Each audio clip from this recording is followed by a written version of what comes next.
আল্লাহর রাসূলের ইন্তেকালের পরে সমস্ত সাহাবী পাগলের মতো হয়ে গেলেন। হযরত বেলাল বিমর্ষ হয়ে গেলেন, পাগলের মতো মাঝে মধ্যে বেলালের আচরণ হয়ে গেল। হযরতে আবু বকরের সামনে বেলাল মাথায় একটা ছোট্ট টুকলা নিয়ে আসলেন। আবু বকর, বিদায় দাও, মদিনাতে আমি আর থাকতে চাই না।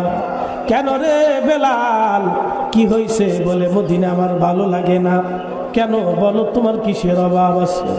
যদি চাও বাইতুল মাল থেকে মাসিক ধার্য করে দিব। বেলাল কাদের বলে, আবু বকর রে, আমার যে অভাব আছে সেই অভাব কি তুমি কোনোদিন পুরা করে দিতে পারো? বলো রে বেলাল, কিসের অভাব? বেলাল কেঁদে বলে, আবু বকর, আমি আযান দিলে নবী নামাজে আসতাম, এখন আযান দিলে নবী নামাজে আসে না। বলো রে আবু বকর, আমি আযান দিলে কি নবী নামাজে আসবে?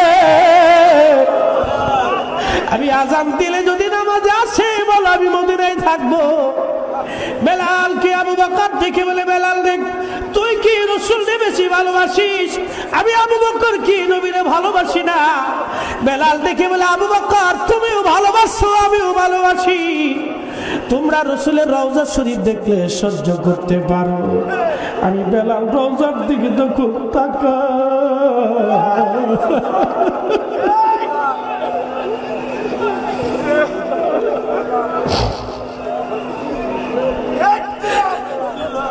রওজা শরীফের দিকে যখন তাকাই, আমি বেলালের সহ্য হয় না, কলিজা ফেটে যায়। নবীর আশিক হযরত বেলাল সিরিয়াতে চলে গেলেন। একদিন নবীজি স্বপ্ন দেখায় বলে, কিরে বেলাল, এ কেমন জুলুম, তুমি কেন আমার জিয়ারতে আসো না? বন্ধুগণ, নবীর আশিককে নবী ডেকে বলে, বেলাল, এ কেমন জুলুম, কতদিন হলো তুমি আমার সাক্ষাতে আসো না? বেলাল রে, কতদিন হলো তোমার কণ্ঠের আজান শুনি না। বেলাল মদিনায়, আমি রাসূলকে আজান শোনায় যাও। সিরিয়ার থেকে বেলাল দৌড়াইছে, মদিনা আসছে। তাহাজ্জুদের সময় আল্লাহর হাবিবের রওজা মুবারক কাঠের জালি দিয়ে তখন ঘিরে রাখা ছিল। বেলাল কাঠের জালির সঙ্গে মাথাটাকে ডুকরে ডুকরে কান্দে আর বলে, হুজুর আপনি আসতে বলছেন, আমি বেলাল আপনার কদমে আসছি। আপনি আসতে বলেছেন, আমি আসছি। গোলাম হাজির, গোলাম হাজির, গোলাম হাজির। নতুন মুয়াজ্জিন আসছে, এসে দেখে রাসূলের মুয়াজ্জিন কান্দে, ডাকতেছে, মদিনাবাসী শুনছো, নবীর মুয়াজ্জিন ফিরে আসছে, তাড়াতাড়ি আসো, তাড়াতাড়ি আসো। আবু বকর, ওমর, উসমান, আলী রিদওয়ানুল্লাহি তাআলা আলাইহিম আজমাইন সমস্ত সাহাবীরা দৌড়ে আসলেন। এসে দেখে বেলাল কান্দে, বেলালের কান্নার সঙ্গে সাহাবীরাও কাঁদতেছে। আল্লাহর হাবিবের বারগাহে কান্দে। আবু বকর বলে, বেলাল মিনারে উঠা, আযান দাও। বেলাল বলে, আমি আযান দিলে কি নবী নামাজে আসবে? আমি আযান দিলে কি রাসূল নামাজে আসবে? অনেকক্ষণ পর্যন্ত কান্নাকাটি চলতেছিল। সালমান ফারসি ডেকে বলে, আরে নবীর সাহাবীরা, আমরা বললে কেউ বললে বেলাল আযান দিবে না, তোমরা দেখো হাসান আর হুসাইন ঘরের মধ্যে আছে কিনা। দুইজনকে ডেকে নিয়ে আসা হলো।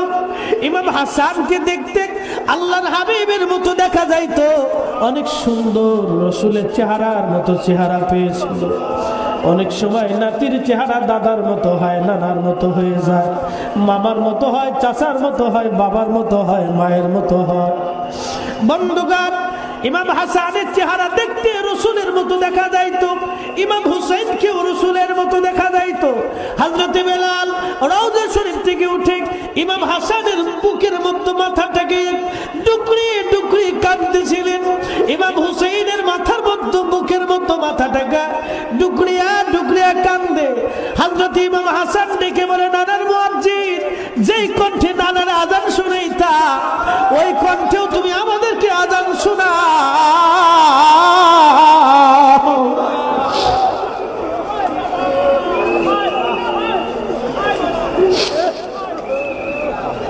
ওই কণ্ঠে আমাদেরকে আজান শোনাও।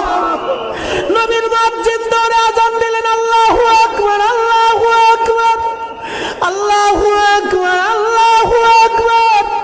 মদিনার ঘর থেকে বৃদ্ধরাও বের হয়ে দৌড় মারছে, নবী বুঝি ফিরে আসছে। আবার দৌড়াইতেছে মহিলারা, সাধু আল্লাহ ইলাহা ইল্লাল্লাহ। মদিনার সব মানুষগুলি ঘর থেকে বের হয়ে দৌড়ায়। ওরে কান্নার রোল পড়ে গেছে, নবী বুঝি ফিরে আসছে, রাসূল বুঝি ফিরে আসছে। সাহাবীরা কান্নার রোল পড়ে গেল।